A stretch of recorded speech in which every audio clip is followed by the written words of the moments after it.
All right, so to kick off this entire section about creating data models, I figured it would only be appropriate to start with a simple question. What exactly is a data model?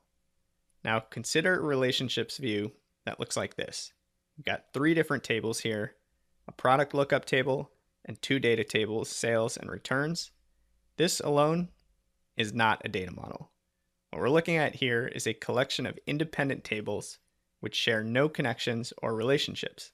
So think of each of these tables as its own little island with no idea that the other two even exist in the model.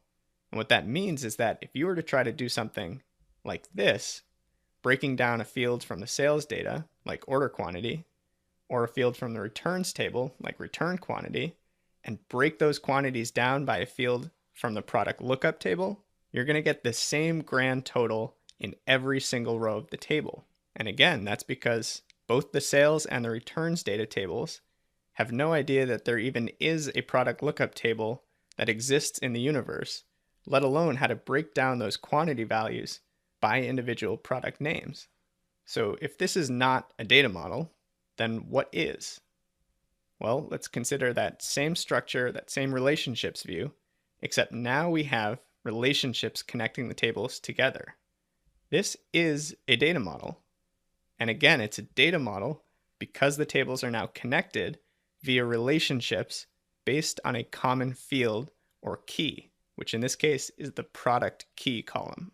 And without diving into the specifics just yet, what this means is that if we revisit that same analysis, looking at order quantity and return quantity by product names, now we see the correct values, because now the sales data table knows that the product lookup table exists. In fact, it's connected to that product table based on the fact that they share a common product key. And the same story holds for the returns data and its relationship to the product lookup. So as a result, we're able to take any field from the product lookup table and filter and segment values from those two data tables.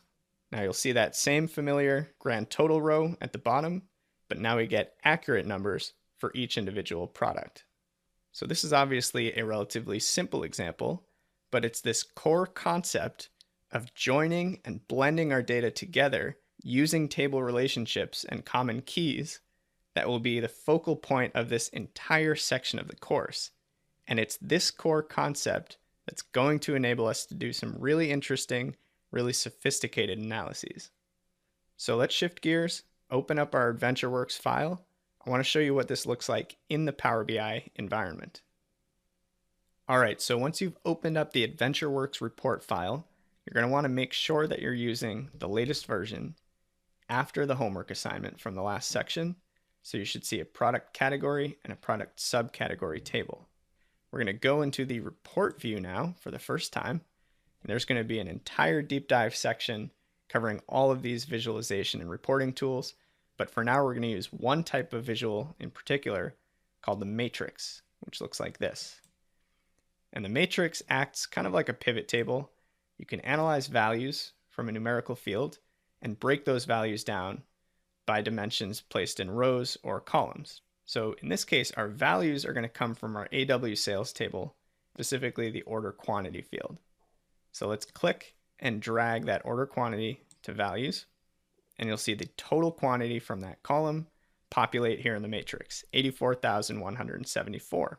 Now, if we want to break down this quantity or analyze it in a more detailed way, our only option is to use fields that exist within this same sales table.